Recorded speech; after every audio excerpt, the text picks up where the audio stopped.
Merci de rester fidèle au programme d'ITV. C'est parti pour cette édition du soir. Les titres. L'ancienne ministre des Mines obtient une liberté provisoire. Aïssatou Sophie Gladimon a été placée sous bracelet électronique à l'issue de sa seconde audition devant la commission d'instruction. Le président du conseil départemental de Saraya attire l'attention des autorités sur l'absence des infrastructures dans la localité et ses environs malgré les milliards issus de l'exploitation des mines Moussa d'Amfaka plaide pour le renforcement du soutien aux populations. Baccalauréat 2025, les premières tendances tombent.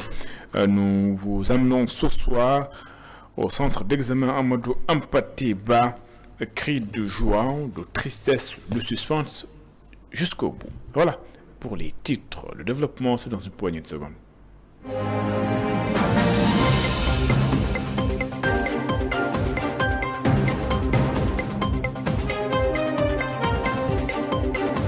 Bonsoir et bienvenue. Aïssata Sophie Gladimon, ministre donc des Mines, a obtenu une liberté provisoire. Elle a d'ailleurs été placée sous bracelet électronique.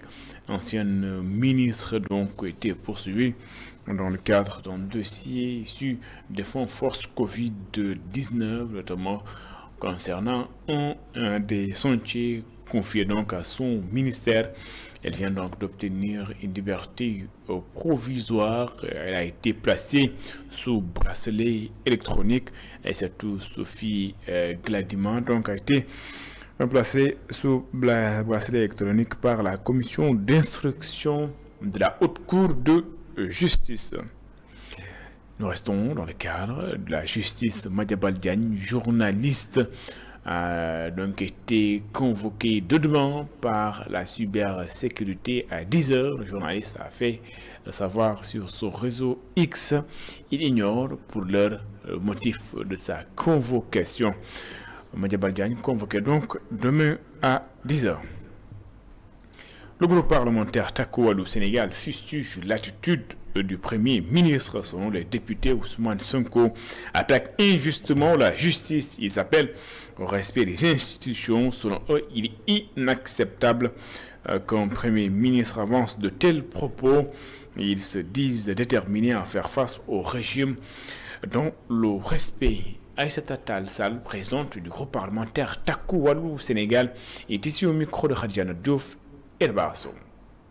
Aujourd'hui, il y a un malaise général qui gagne le pays. Ce malaise général, il nous a gagné avec les déclarations du Premier ministre Ousmane Sonko, surtout celles qui ont été portées sur la justice. Moi, je suis un acteur de la justice, je ne l'oublie pas.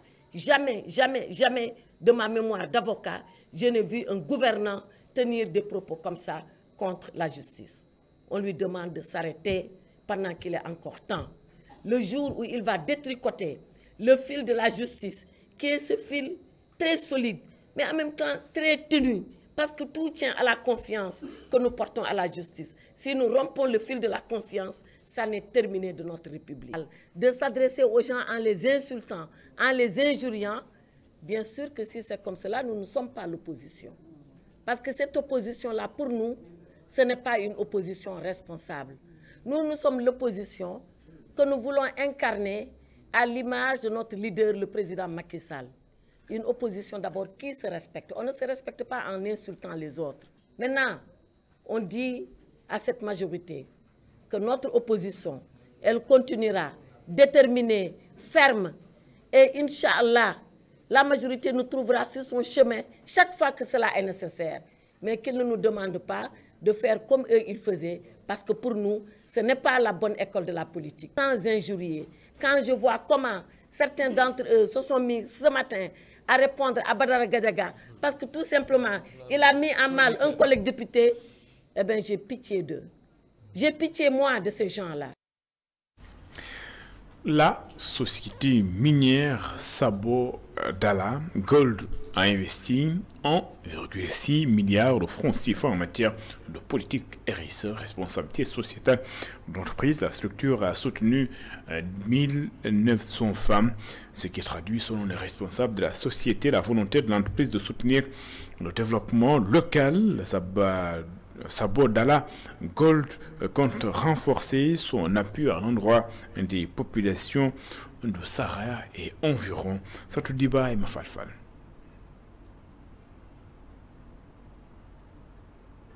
Le rapport de la société minière sénégalaise Sabodala Gold Operation renseigne que plus de 2700 emplois directs et indirects ont été générés en 2024.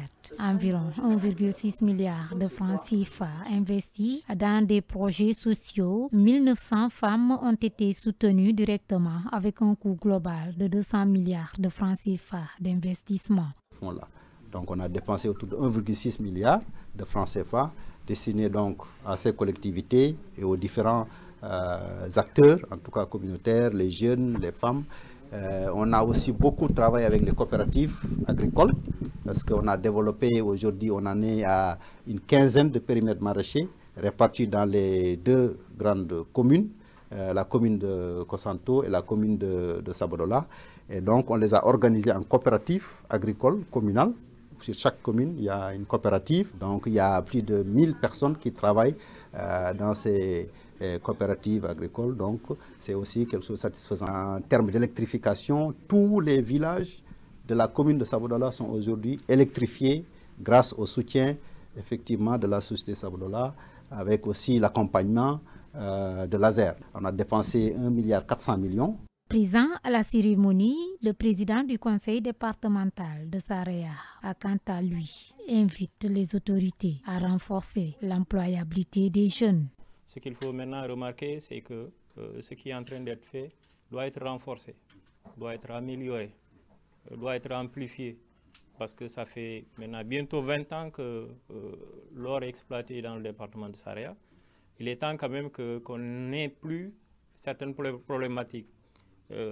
C'est vrai, beaucoup de choses sont concentrées dans 2 communes et le département, nous voudrions quand même que ça soit élargi au reste du département, au reste de la région de Kédougou, allant jusque dans le département de Salémata. Donc c'est pourquoi nous les invitons à redoubler d'efforts, surtout à l'employabilité des jeunes.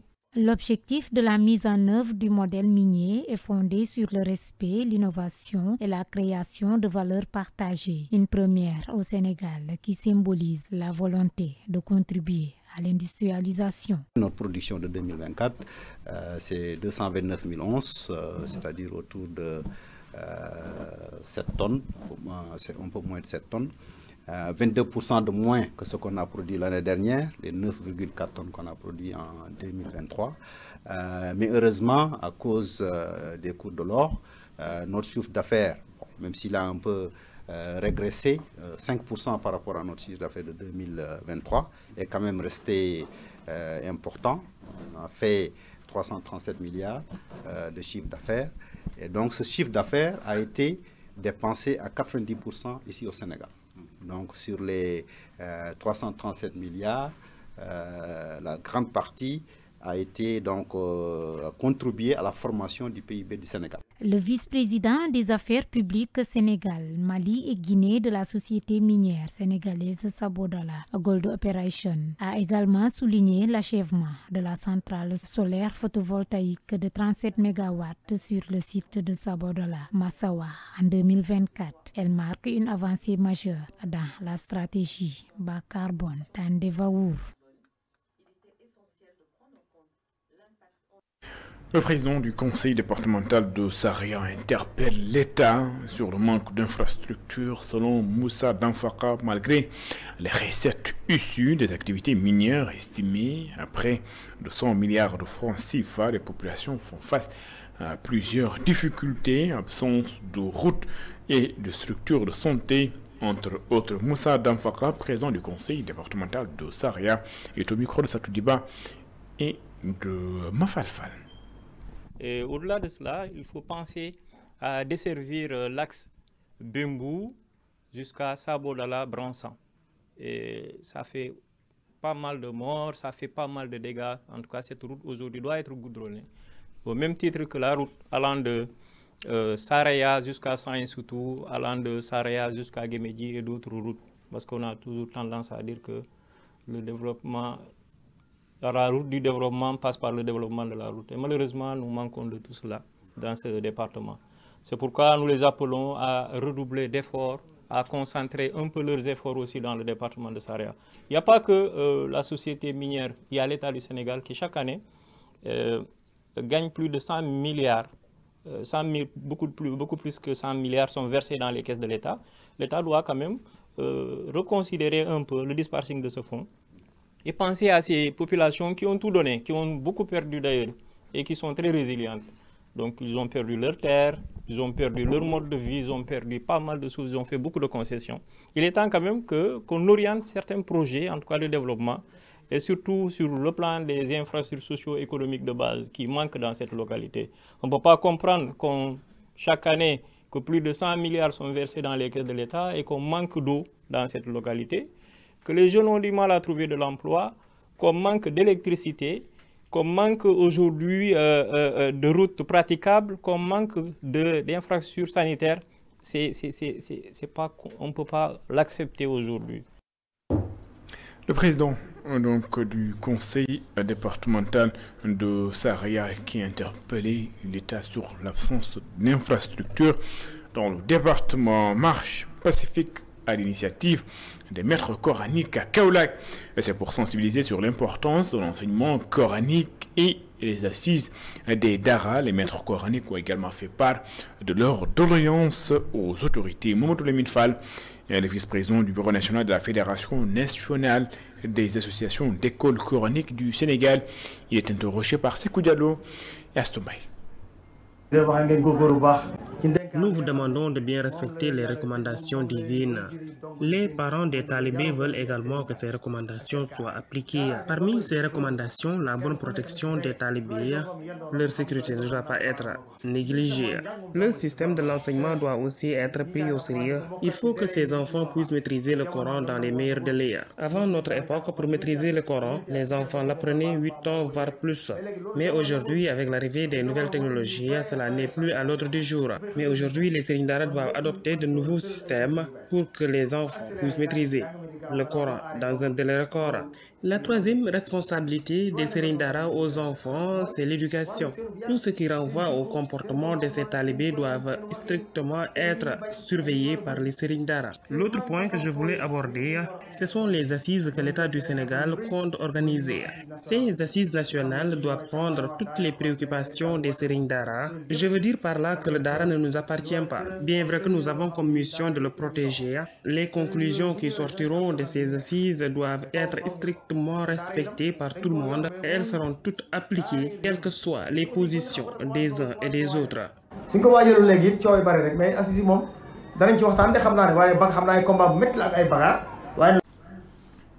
Après la sortie du Premier ministre sur le fonctionnement de la justice, certains citoyens estiment que le chef du gouvernement devrait revenir à de meilleurs sentiments. Pour d'autres, il n'a fait qu'un constat. Rien de grave, inutile d'en faire un débat. C'est un sujet de Ndeye Alifal. C'est le bras de fer entre le Premier ministre Ousmane Sonko et l'Union des magistrats sénégalais. Au point E, les avis sont partagés et les langues se délient. Pour cet étudiant en licence 3 de géographie, il estime que le Premier ministre Ousmane Sonko n'a pas à présenter d'excuses à l'UMS. Pour lui, Ousmane Sonko s'est exprimé en tant que citoyen. Ousmane Sonko a départagé le rôle de Premier ministre et comme un simple citoyen. L'autre fois, il a parlé comme un simple citoyen. Même moi, je peux critiquer la justice parce que je suis un simple citoyen. Je peux voir ce que la justice est en train de faire n'est pas logique. Et je peux critiquer la justice. Oui, Ousmane Sonko a critiqué la justice. C'est sa façon de voir. Et nous aussi, on peut voir comme ça la justice. La justice n'est pas indépendante ou quoi que ce soit. Non, il ne doit pas présenter justice, pour moi.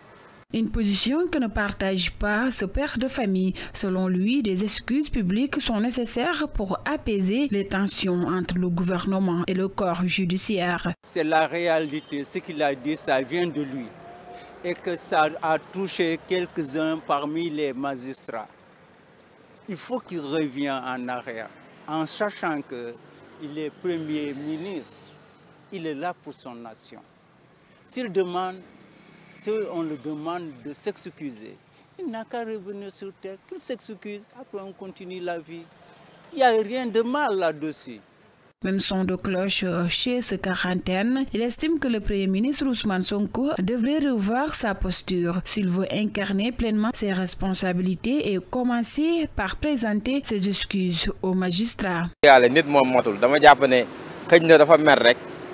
Mais il a seulement parlé avec le cœur. Mais je pense qu'il devrait présenter ses excuses. Il n'est pas trop tard. Il doit désormais comprendre qu'il est un grand homme et que chaque mot qu'il prononce compte, car tout le monde l'écoute. C'est pourquoi il devrait revenir sur ses propos et s'excuser. Selon la presse du jour, une tentative de rencontre entre Ousmane Sonko et l'Union des magistrats sénégalais semble échouer. En attendant un éventuel dénouement, le débat continue d'animer les rues. Pour certains, le chef du gouvernement a passé les limites. Pour d'autres, il n'a fait qu'user de sa liberté d'expression. Il y a des falles, parlons tout à fait d'autre chose. 8e édition du pèlerinage des forces de défense et de sécurité.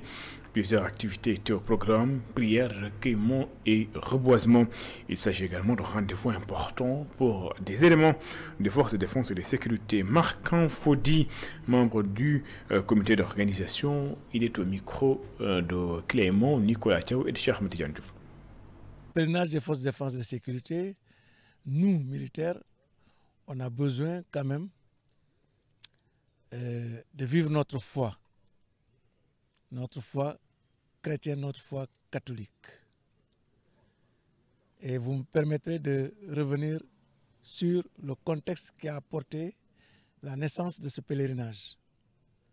Il a été porté sur les fonds baptismaux en 2011 sous l'initiative de son éminence Théodore Adrien Cardinal Sarr, mais a été concrétisé réellement en 2016 sous la conduite de Monseigneur André Gueye, alors évêque de Thiès et actuel archevêque de Dakar. Et donc André Gueye a conduit la première édition qui a été concrétisée en 2016 parce qu'en 2015 que le premier comité de pilotage a été mis sur pied et avec le coordinateur, le colonel Habib Ampa Florentin Dien des douanes. Après, nous avons eu, après avoir concrétisé la première édition, la deuxième édition en 2017 a été pilotée, coordonnée par le général de brigade aérienne Alain Prera. Le constat a été que son éminence ayant constaté que lors des grands événements, toutes les forces de défense et de sécurité vaquent chacune à ses occupations régaliennes. Et de ce fait, ils n'ont pas le temps de se consacrer à la prière. Il a demandé à ce qu'il souhaiterait lui-même voir un jour toutes les forces de défense et de sécurité, armée, gendarmerie, police, etc., on est au moins 9, de se retrouver au pied de la grotte de la Vierge Marie, prier ensemble, comme cela se passe par ailleurs dans d'autres pays.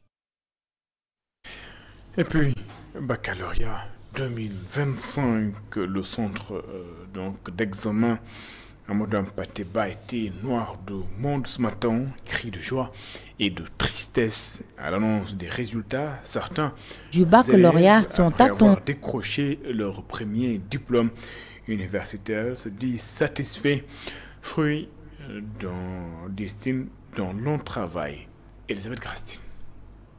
Au centre Amadou Pateba, les résultats du baccalauréat sont attendus depuis des heures. De 9h à 13h, l'attente est longue. Les élèves, assis en petits groupes dans la cour, évitent la caméra. Le stress se lit sur leur visage. Certains pleurent déjà. avant même la délibération. Entre amis, on se console. Peu d'entre eux affichent de la confiance. Khadija, elle garde le sourire. Elle confie tout à Dieu, même si elle avoue ressentir un peu de stress. Actuellement, je suis stressée et c'est normal en plus. Mais je laisse tout entre les mains de Dieu. Actuellement, je ressens un mélange d'émotions.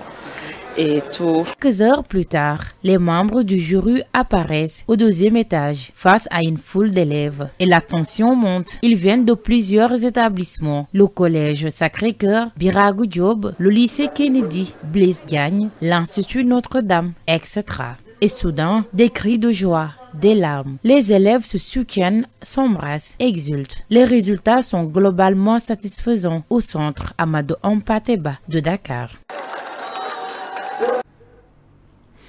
Visite du Khalif général des Layènes à Ngadiaga, Serigne Mandione Laye souligne l'importance de cette visite. 20 ans après, il salue également les efforts consentis par l'État. Ce dernier interpelle les autorités sur les problèmes non résolus et appelle à des concertations sur les enjeux communautaires. Serigne Mandione Laye est au micro de Maoud Lami Fati et le Cheikh Maguette Baye. Vous avez vu cette année-ci, il y a une nette amélioration. Donc sur le plan organisationnel, tout a été fait à la limite à 90%. Tout ce que nous avions consigné dans notre cahier de charge, l'État a fait le maximum possible. C'est des moments forts parce que ça fait, vous l'avez dit, depuis une vingtaine d'années, Ngadiaga n'a pas reçu de Khalif. Mais cette année-ci, nous avons la chance d'avoir un nouveau Khalif accessible, qui était le porte-parole, qui dirigeait toujours cette cérémonie tous les ans. Mais cette année-ci, il est venu avec une casquette de Khalif. Donc c'est un honneur pour nous de le recevoir cet après-midi à Ngadiaga. C'est un devoir moral de faire un bilan chaque année pour dire à la communauté layène ce qui se passe à Ngadiaga. Donc c'est ce que j'ai fait ce matin. J'ai dit il y a des problèmes. Mais les problèmes, certainement, j'avais pensé qu'aujourd'hui, on allait avoir une réponse par rapport à ces problèmes. Parce que le Khalif était là. Le défunt Khalif n'était pas accessible, certainement. Mais je suis là, il est là, il peut recevoir, il peut parler, il était là. Nous l'avons interpellé, mais il n'a pas réagi. Alors, moi, je déduis simplement qu'il ne dit rien consent. Certainement, ce que les autres disent, il y a anguille sous roche. Moi, ma prétention seulement, c'est de demander qu'il y ait une traçabilité et une transparence. Mais je crois que ce n'est pas trop demandé. Donc, qui ne veut pas de traçabilité ou de transparence, certainement, vous avez autre chose dans la tête. Mais moi, je n'ai jamais exclu le dialogue. J'ai dit qu'il faut que les gens s'assoient autour d'une table et puis parler et puis trouver des solutions. C'est ce que j'ai toujours prôné. Donc, j'attends que le Khalif réagisse pour appeler tout le monde, pour qu'on en discute, pour trouver des solutions. Incorrigible Renaissance, c'est le titre de l'ouvrage de As Babacar Gueye, préfacé par le ministre de l'Enseignement supérieur et de l'Innovation. L'auteur revient sur ses expériences dans le paysage politique, des anecdotes avec ses différents compagnons. As Babacar Gueye est au micro de Babacar Seck. Et j'ai relaté toutes mes dimensions dans ce livre. As Babacar est professeur, donc il est père, il est époux, mais il est homme de développement. Je suis sportif aussi. Il est avant tout professeur. Donc c'est toute cette casquette-là, avec les expériences qui l'ont accompagné, c'est ça que j'ai relaté dans le livre. J'ai parlé de choses que j'ai vécues avec des personnes il y a cela 10 ans. C'est dans le livre qu'ils ont découvert que j'ai vécu cela. Donc c'est un partage d'expérience pour dire que toujours il faut se relever par rapport à nos échecs. Renaître à tout moment. Donc on doit renaître de nos échecs, de nos déceptions, n'est-ce pas, de nos trahisons, de nos maladies. Tant qu'il y a vie, il y a espoir. Donc c'est ce goût de renaissance-là que je veux inculquer à la jeunesse. Parce que maintenant, comme j'ai un âge assez avancé, je veux dire qu'il ne faut jamais du tout être découragé dans la vie. Et dans le livre, vous allez voir qu'il y a eu tellement de choses qui sont passées dans ma vie. Et si je n'avais pas du tout les ressorts nécessaires pour rebondir, vous ne me verrez plus. Donc c'est ça, c'est un appel à la résilience, c'est un appel à la renaissance, renaître de ses cendres, renaître de toutes ces difficultés. Je n'ai aucun problème dans aucun domaine, parce que dans chaque domaine, mes élèves sont là-bas. Là, il faudrait toujours donner beaucoup plus d'importance à l'éducation. Et je dis, je peux laisser tous les titres, sauf le titre de professeur. C'est la fin de cette édition. Merci d'avoir suivi excellent sur le programme sur les antennes d'ITV. Je vous donne rendez-vous juste après cette édition pour votre émission l'invité de la rédaction. Je reçois ce soir Mbacké Niang. Il est architecte, enseignant, chercheur.